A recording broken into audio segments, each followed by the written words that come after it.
Assalamualaikum warahmatullahi wabarakatuh. Saya Tommy Wijanarko dari Prodi PGSD S1 akan mempresentasikan mengenai modul 5 tentang konsep sastra Indonesia, pengertian sastra dan sastra anak.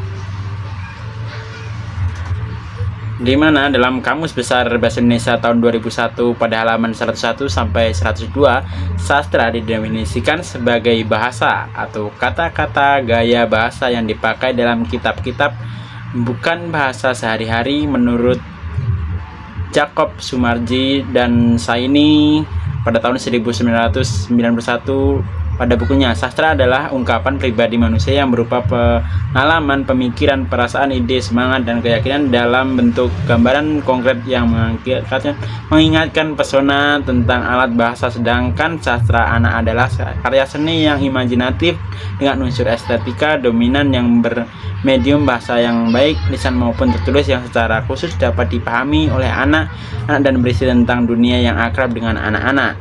Ciri sastra anak menurut Sarumpait dalam Kosakata tahun 2003 pada bukunya halaman 8,4 ada 3 ciri sastra anak yang membedakannya dengan sastra orang dewasa sebagai berikut. Unsur pantangan bahwa dalam penentukan tema dan amanat sastra anak adalah hal-hal yang harus dihindari yang antara lain menyangkut permasalahan seks, cinta, dan erotis, dendam yang menimbulkan kebencian, kekejaman, kematian, dan sebagainya.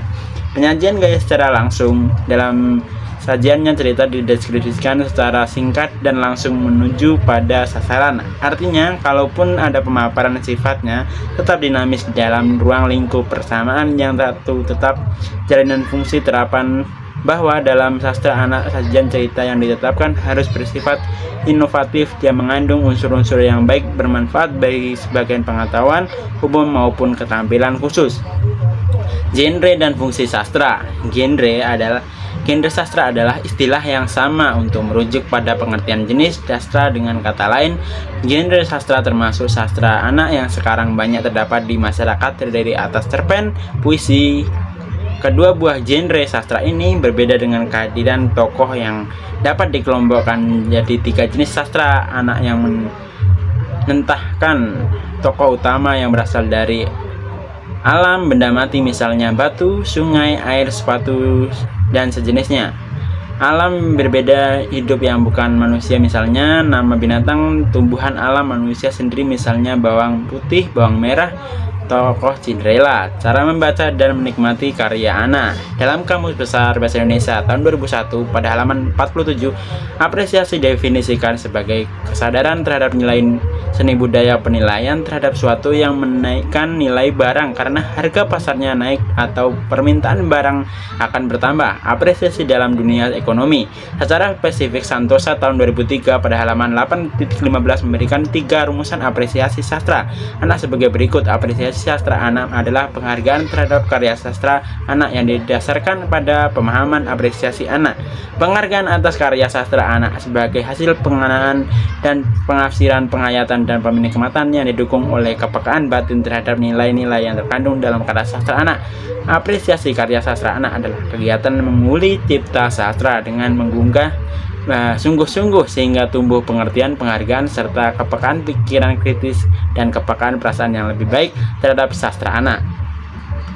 Kegiatan apresiasi sastra anak dapat dilakukan melalui 4 kegiatan, yaitu kegiatan apresiasi langsung dilakukan secara sadar untuk memperoleh nilai kenikmatan dan kehikmatan karya sastra anak yang diapresiasi. Adalah kegiatan yang tidak langsung merupakan kegiatan apresiasi yang menunjang pemahaman terhadap karya sastra meliputi 3 hal: mempelajari teori sastra, mempelajari esai, memberi kritik sastra, mempelajari sejarah, serta kegiatan mendokumentasikan. Kegiatan ini adalah salah satu kegiatan apresiasi sastra yang secara singkat nyata ikut melestarikan keberadaan karya sastra. Kegiatan kreatif. Maksud dari kegiatan kreatif dalam apresiasi sastra anak adalah segala bentuk kegiatan yang bertujuan untuk meningkatkan kesadaran, kecintaan, dan penghargaan terhadap karya sastra anak. Kegiatan dapat dilakukan secara berbagai cara, seperti mengaktifkan majalah dinding dan menampilkan karya sastra secara berkala, melaksanakan kegiatan yang berhubungan dengan ekstrakurikuler sastra, misalnya membaca puisi dengan bermain drama. Adapun unsur-unsur pembangunan karya sastra pengantar. Materi unsur-unsur pembangunan karya sastra merupakan materi yang di dalamnya membahas tentang struktur karya sastra sebagai sebuah karya fiksi. Struktur pembangunan karya fiksi terdiri atas struktur luar, adalah segala macam bentuk unsur yang berada di luar karya sastra, tapi kehadirannya saat mempengaruhi karya sastra, mempengaruhi cerita yang disajikan, misalnya faktor sosial, politik, ekonomi, kepengaruhan, serta tata nilai yang dianut dalam suatu masyarakat. Struktur dalam adalah struktur yang membentuk karya sastra itu sendiri, baik dalam prosa, puisi, maupun drama. Dan struktur tersebut merupakan unsur atau bagian yang secara fungsional saling berkaitan.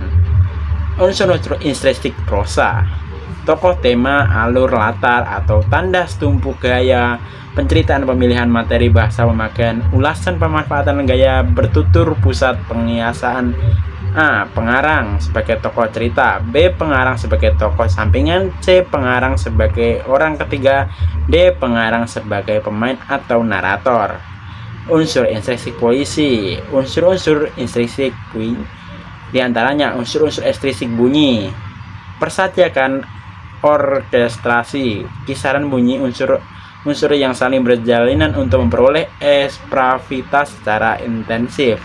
Yang kedua, unsur-unsur estetik satuan arti. Unsur-unsur ini berupa kata, frasa, kalimat yang dipilih dan disusun untuk mendapatkan nilai estetik dalam proses penciptaan puisi. Penyair seringkali mengganti kata-kata untuk mendapatkan pilihan tepat, dan pilihan yang tepat harus sesuai dengan unsur bunyi, unsur arti, suasana, tepat terjadinya peristiwa, dan konsep keindahan.